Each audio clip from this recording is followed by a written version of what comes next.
এবং চট্টগ্রাম দক্ষিণ জেলা ছাত্রদল উত্তর সাতকানিয়া সাংগঠনিক উপজেলা ছাত্রদলের পক্ষ থেকে রক্তিম শুভেচ্ছা। সংগ্রামী উপস্থিতি, আজকে আমাদের মাঝে প্রধান অতিথি হয়ে উপস্থিত হয়েছেন বাংলাদেশ জাতীয়তাবাদী দল বাজারিয়া ইউনিয়ন শাখার আগামী দিনের সংগ্রামী অভিভাবক জননেতা জনাব সৈয়দ হাফেজ আহমদ লিটন ভাই, বাজারিয়া ইউনিয়ন বিএনপি নেতা লোকমান গনি ভাই, আরকান শ্রমিক দলের সম্মানিত শ্রমিক নেতা আবুল ফয়েজ ভাই, বিএনপি নেতা ওসমান ভাই, বিএনপি নেতা শামসুল আলম ভাই, বিএনপি নেতা অলি ভাই এবং বাংলাদেশ জাতীয়তাবাদী যুবদল বাজারিয়া ইউনিয়ন শাখার আগামী দিনের সংগ্রামী অভিভাবক উত্তর সাতকানিয়া সাংগঠনিক উপজেলা যুবদলের সংগ্রামী যুবনেতা জনাব মোহাম্মদ ইউনুস ভাই সহ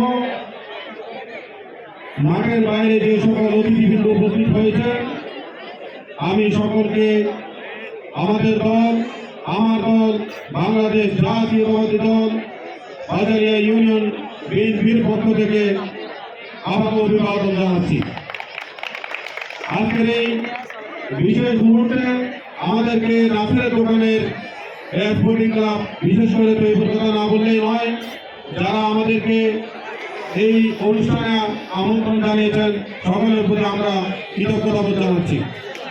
সংগ্রামী সাথী বন্ধুগণ, সংগ্রামী উপস্থিতি, এই মাঠ এখানে আমরা অতিথি হয়ে আসার এটা কোনো ক্রেডিট নয়। এখানে আমরাও মাঠের কর্মী, কেউ রাজনৈতিক মাঠের কর্মী, কেউ খেলার মাঠের কর্মী। আমরাও খেলা উপভোগ করতে এসেছি। এই মাঠগুলোতে আমরাও একসময় খেলাধুলা করে গেছি।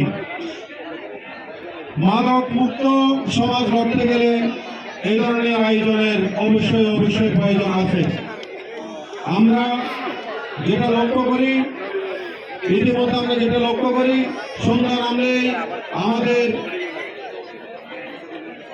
যুবক ভাইরা পাড়ে পাড়ে যেখানে নির্জনতা সেই স্থানগুলোতে মাদক সেবন করার জন্য চলে যায়। আবার এই মাদক নিয়ন্ত্রণ করার জন্য সমাজের শীর্ষস্থানীয় ব্যক্তিরা এটার বিরুদ্ধে অবস্থান নেয়। তাহলে দুটো অবস্থানে গিয়ে দ্বন্দ্ব লেগে যায়। সেই জন্য আমি যারা ক্রীড়ার মধ্যে আছেন এবং অত্র এলাকার সর্বস্তরের যুব সমাজকে মাদক, নেশা এই ধরনের কার্যকলাপ থেকে মুক্ত থেকে খেলাধুলার সাথে প্রতিদিন নিয়মিত মনোনিবেশ করার জন্য সবিনয় আহ্বান জানাচ্ছি এবং আগামী দিনে এই ধরনের সকল আয়োজনে আমরা আপনাদের সাথে আমাদের দল এবং আমরা আছি এই আশাবাদ ব্যক্ত করে আমার বক্তব্য এখানে শেষ করলাম। খুদা হাফেজ। বাংলাদেশ জিন্দাবাদ।